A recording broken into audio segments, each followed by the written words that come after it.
Seja aí bem-vindo mais a um vídeo, aproveitando que eu estou com o cabeçote de um Jeep CJ 3A 1951, né? Conhecido como DeVille ou Goldville, né? Um L134, né? E esse cabeçote do meu Jeep, eu tive que fazer um trabalho de plana, né? De planar. E antes de colocar esse cabeçote, falar de alguns detalhes interessantes desse cabeçote, que faz também parte da história do Jeep. E é bacana conhecer também esses detalhes, que ajudam a enriquecer nosso conhecimento e manter a história viva do Jeep, né? Willys Overland, né? Mas bem rapidinho, esse cabeçote, ele pertence ao modelo L134, depois eu explico por que é L134, né? E ele foi, esse projeto desse motor, né? Do Goldville, ele veio de um motor da Whippet. O Whippet foi um motor desenvolvido em 1926, 4 cilindros, que desenvolvia 30 CV, né? Em 1938, o engenheiro Barner já estava na Willys Overland, e aí contratou o Rossi, um engenheiro mecânico, né? Em 1938 começaram a fazer as melhorias do Jeep, né? E aí, a princípio, qual foi a lógica deles? Eles colocaram o iPIP, o motor iPIP para teste no dinamômetro, né? E ele durou literalmente 22 horas a 3.400 RPM, né? Aí, olha só, né? Colocaram lá, aceleraram, mantiveram a 3.400 RPM no dinamômetro, por 22 horas foi que suportou esse motor de 30 CV. Aí o engenheiro Ross, ele entendeu que teria que fazer bastante melhorias nesse Jeep, né? Nesse motor. E uma das melhorias que ele começou foi redimensionou o virabrequim, diminuiu de tamanho, ajustou o peso. Depois ele corrigiu os mancais para receber lubrificação sob pressão. Eles aplicaram uma bomba de lubrificação forçada, né? Nos mancais e na estrutura do Jeep, nos comandos de válvula também, né? E que a gente conhece hoje, que é aquela bomba de óleo lateral, né? E aí eles trocaram o pistão, substituíram os de ferro e passaram por alumínio. Aí depois de todas essas melhorias, eles colocaram no dinamômetro e o motor resistiu por 100 horas a uma rotação de 4.400 RPM, né? E aí ele atingiu uma potência de 62 CV, né? Já era especificação do exército americano, porque ele a história diz que a Jeep pegou já um modelo pré-definido do exército americano e em cima do que o exército queria das especificações desenvolveu o que nós conhecemos na época lá, o CJ2A e em si os Jeep CJs, né? Os modelos CJs, né?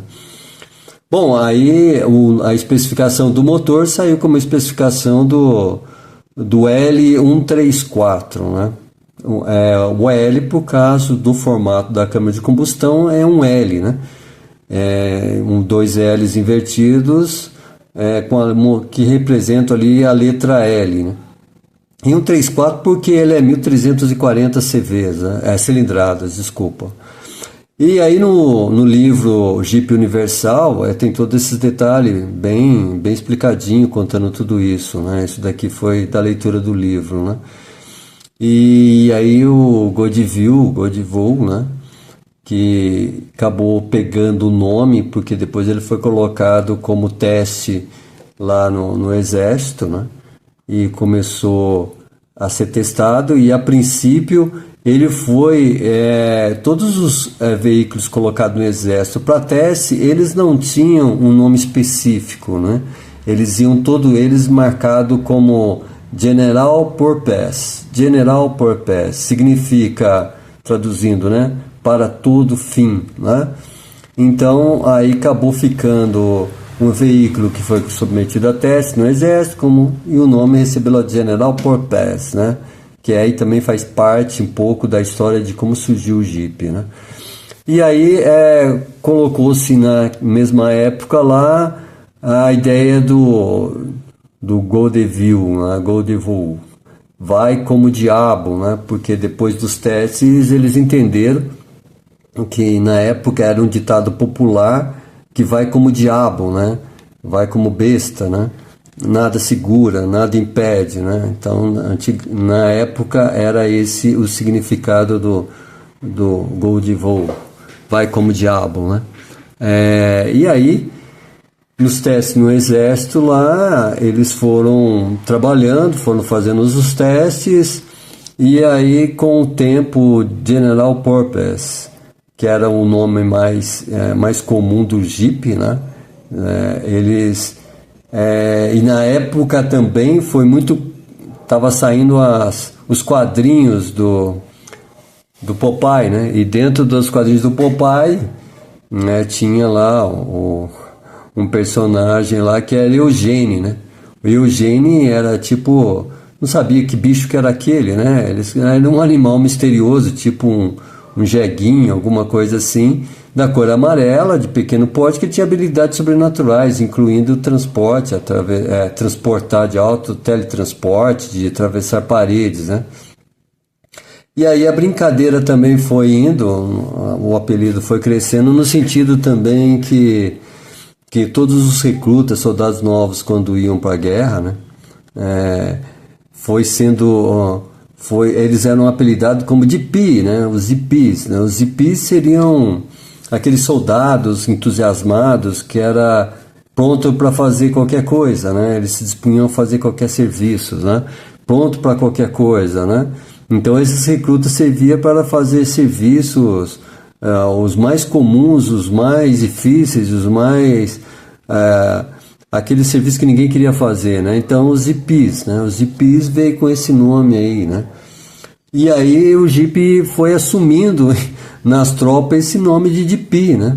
Foi sendo absorvido, né? E no próprio livro da História Universal do Jeep conta essa história, né? E aí em 1940 o Jeep, depois, uma vez que ele foi colocado em teste, aprovado pelas tropas americanas, pelo exército americano, ele foi apresentado à sociedade americana em 1940 na escada do Capitólio. Aí na escada do Capitólio convidaram toda a imprensa e fizeram a apresentação oficialmente, né, do que até então era considerado o L-134, né? Foi apresentado ao público, né? E nesse dia estava presente o piloto de prova da Willys, né, que chama Ivens Hausmann. O Ivens Hausmann, um repórter perguntou para ele, mas como é o nome desse veículo, né? E como o Ivens Hausmann acompanhou os testes junto com o exército, ele veio com aquela conversa do DP, né? DP, né? Que era o apelido que os soldados americanos tinham colocado ele, né? E aí, parte também desse DP, da questão do General Purpose, né? General Purpose, né? Atribuído, né? Na época, acabou sendo, o repórter acabou ajustando o nome da expressão Jeep, né? De DP virou Jeep, né? E aí, só em 1950, o Edis Overland acabou registrando o nome mesmo Jeep, né? Então, uma breve história aí para ajudar a gente a entender um pouquinho de como que foi feito o nome Jeep, né? Basicamente do General Purpose e da história do DP, né? Atribuído aos soldados novos que eram pau para toda obra, né? Faziam qualquer tipo de serviço, né? Sem reclamar, né? E o Goldeville veio da história de que vai como diabo, né? Seria aqui pra gente assim, nada segura, né? Então ficou dessa forma. Bom, sobre o cabeçote é interessante algumas informações, né? É bem bacana, né? Alguns dados interessantes que estão impressos, escritos ou fundidos, né? No cabeçote. Uma informação bacana, que é esse número aqui, esse 800-376. Os blocos, os cabeçotes foram fundidos em blocos e eles recebiam códigos diferentes, tanto o código da aplicação como o código do material que foi fundido, né? No caso, a numeração 639-660, né, que saiu, era um cabeçote destinado para equipar motor para a guerra, né? Normalmente era uma outra liga, era um cabeçote que tinha alguns detalhes que normalmente a gente não encontra hoje mais, porque todos eles foram substituídos depois que voltaram da guerra, né? Aí você tem o 640-161, que são cabeçotes destinados a uso civil, que são a maioria dos cabeçotes hoje que a gente encontra, 640-161, cabeçote destinado a uso civil. E aí você tem esse número aqui, o 800-376, e também tem o 800-876. São cabeçotes de uso e aplicação específica, né? No caso do meu CJ3A 1951, ele faz parte do Jeep Farm Jeep. O que é o grupo da Farm Jeep? É o do grupo de Jeeps que saíram da cor vermelho grená, destinados exclusivamente para a zona rural. Eram Jeeps que saíam preparados para ser tratores, né?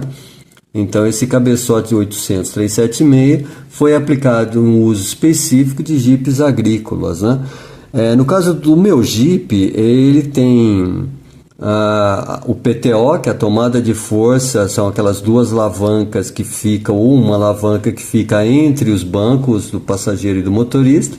No caso, o meu tem dois, porque esse Jeep, por estar dentro do grupo agrícola, ele tem o guincho mecânico na frente, que uma alavanca comanda para frente e para trás, né? E tem a outra alavanca que comanda a PTO, que é na traseira, a polia traseira do Jeep, onde era colocado polia para tocar a máquina serra, madeira, bomba de água, solda elétrica. Na época, a solda elétrica também era com polia. E também ele tem a bomba hidráulica, que é para levantar o terceiro ponto da New Green, o arado, suporte o terceiro ponto hidráulico para trabalhar com arado, grade, plantadeira, né? Que o Jeep saiu também com essa função de arar a terra, né? E no vídeo aí do canal, o 4x4 Raiz Willys Jeep, você tem todos esses vídeos aí mostrando o Jeep americano arando terra, como o meu também, apresentando um arado, a parte hidráulica, a parte do New Green, que é o terceiro ponto, né? E como esse Jeep aí saiu, ele foi aplicação diferenciada, né? Então é um Jeep que está destinado, está completo, está bem original nesse sentido. Mas aí eu tive que fazer um trabalho de plana no meu cabeçote, né? E aí a gente usa uma técnica, que é aquela técnica que você faz o planeamento em paralelo, né? Você cria uma paralela, né? A paralela seria você achar primeiro, alinhar uma parte, né, do cabeçote, né? Você alinhando uma parte do cabeçote, aí você pode colocar depois a outra na plane e alinhar a parte de baixo, né? A gente chama de paralelas, né? Aí eu acertei a primeira parte, que é a paralela onde vai os prisioneiros, e depois eu fiz o serviço na parte de baixo, que eu vou mostrar para vocês. Mas voltando ao cabeçote, com as informações interessantes que ele tem, que é o seguinte, do número aqui, comentei com vocês, porque esse número refere-se também à taxa de compressão. Nesse caso aqui está 6,48. Então a taxa de compressão desse cabeçote para o motor é uma taxa de compressão de 0,648, né? E o 2 aqui, ele especificamente ele vinha como W2, W4 e W6. O W e o numeral aqui, no caso 2, é a especificação da liga que foi fundida, o material de liga do ferro fundido. Então, para cada liga, ele tinha um código, né? Isso foi internamente, os engenheiros já começavam a estabelecer um padrão, né? Então, nesse caso aqui, o uso específico, aqui é o tipo do material da liga que foi usada na fundição desse cabeçote. Aqui a taxa de compressão. A taxa de compressão no momento do Jeep vai de 6,48 a 7,1, né? Normalmente o 7,1 é uma cabeçote do motor CJ3B de 54, que é o famoso motor Hurricane, né? Com o cabeçote, comando de válvula já está no cabeçote, né? E aí você tem, do outro lado, as outras informações importantes, que aqui é a sequência, a ordem de explosão, 1, 3, 4, 2, né? Então é o cilindro 1, cilindro 3 na ordem, o cilindro 4 e o cilindro 2, né? E ele apresenta também uma outra informação, que é ponto 16 polegada, ponto 0,16 polegada, que é o ajuste das válvulas, tanto a válvula de admissão como a válvula de escape, ponto 0,16 polegada, que é 0,4, é meio milímetro, 0,4 milímetro, tá? Então é uma folga, um calibre de 0,4 milímetro, que é a folga de ajuste da válvula, né? Então já tem inscrição aqui. Tem cabeçote que vai estar um pouco maior, aqui um pouquinho maior, a folga sobe um pouquinho para 0,23, 0,22, né? Depende muito da especificação, mas nesse caso aqui ele saiu como ponto 0,16 polegada ou 0,4 milímetro, né? E também é bacana mostrar em detalhe a sequência de aperto, né? A sequência que você faz o aperto do cabeçote, a sequência de aperto, né? Então, se você olhar, nós temos aqui o prisioneiro central. Então, o aperto sempre vai ser em X, né? Na sequência de aperto que está no manual de manutenção do Jeep, ele considera esse como o primeiro, aí você aperta o segundo, e o aperto em torque começa sempre com 2,5 torque. O segundo, volto para o terceiro, depois daqui eu vou para o quarto, volto para o 5, aí eu vou fazer o X.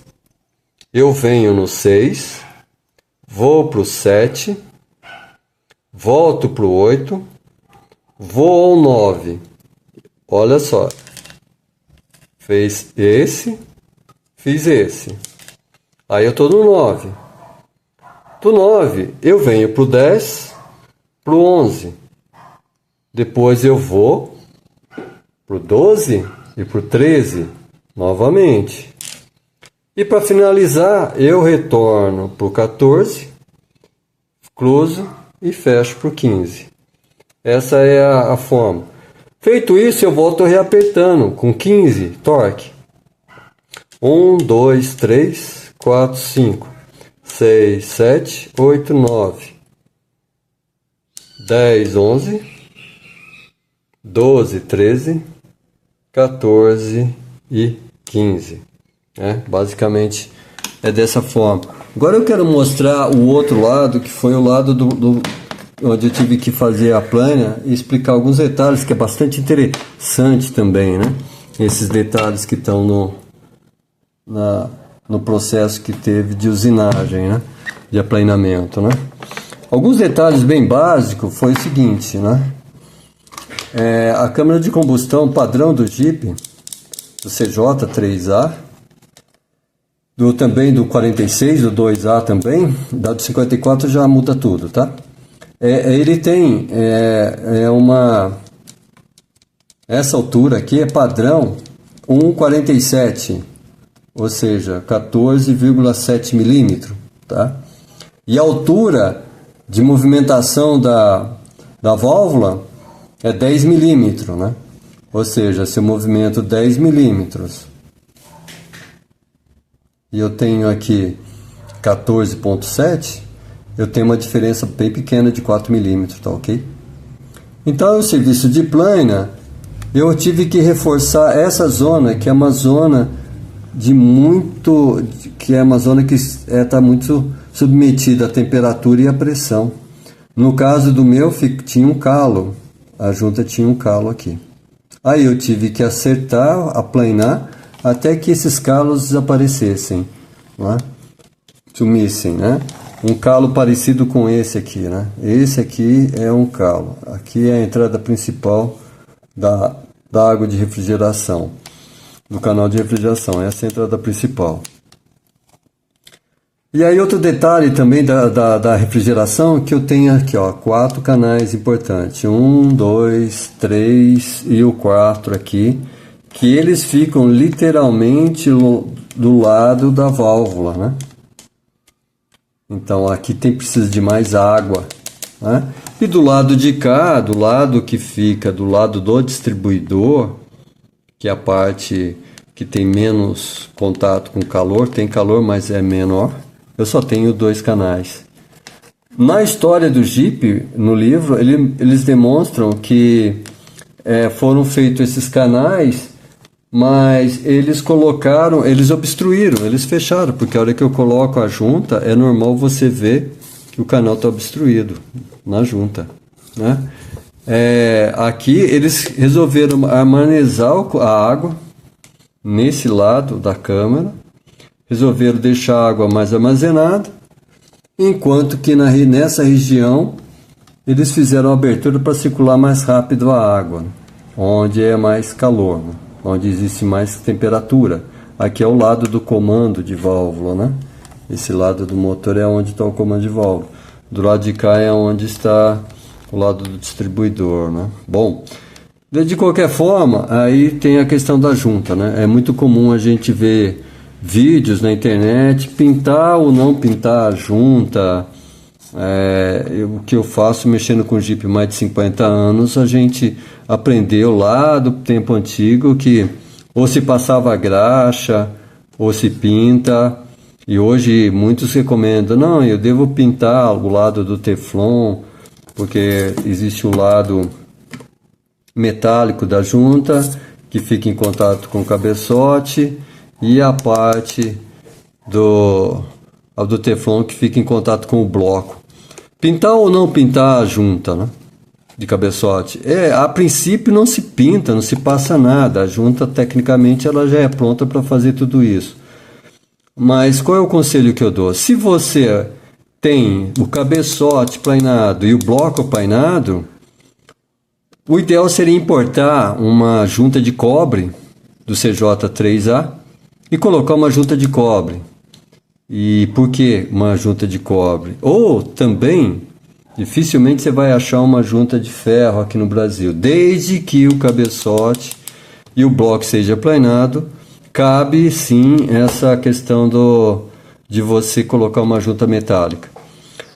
Nesse caso, eu não fiz o planeamento do meu bloco. Meu bloco apresenta algumas irregularidades, algumas deformidades. E quando é assim, eu prefiro pintar, porque a tinta ajuda a corrigir um pouco a deformidade, os riscos, né? E ajuda também a evitar com que eu enferruje alguns pontos de mau contato, porque no meu bloco, no caso, eu tinha muito ponto de ferrugem, que ao longo do tempo foi enferrujando. E isso vai acabando condenando, né? Acaba condenando o seu bloco também, principalmente nas regiões muito próximas das câmeras de combustão. Então, por que eu resolvi pintar? Né? Uma, porque eu não tive a oportunidade de planar meu bloco. Se eu tivesse aplanado, bastaria a junta como ela está aqui, seria o suficiente. Principalmente colocaria de cobre. Mas nesse caso, a tinta ajuda a evitar que a água ela contamine a junta, né? Então é muito comum. A última junta que eu tirei desse motor estava literalmente contaminado, toda a área de Teflon, né? Essa área estava toda contaminada. É a área onde que passa a água, né? Então eu vou pintar porque não quero que essa água contamine minha junta, né? Esse é um ponto.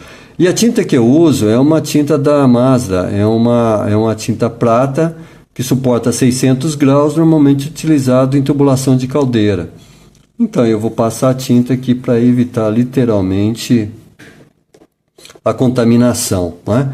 E ao mesmo tempo, como a minha armadura não é de inox, essa armadura tende a enferrujar, porque você esquenta, é calor, isso envermelha perde a têmpera, você deixa o Jeep parado e um pouco a umidade que vai caminhando pelo Teflon acaba contaminando, enferrujando, e é muito comum romper essa zona aqui, ó.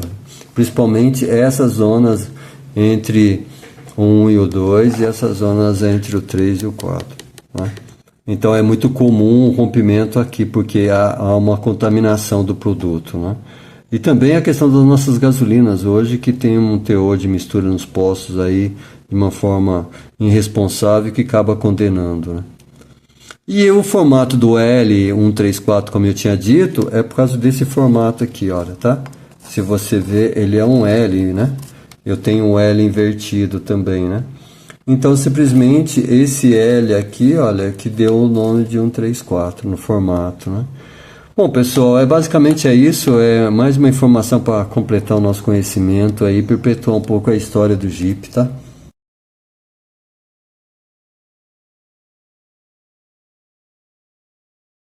E é isso daí, um abraço e até o próximo vídeo.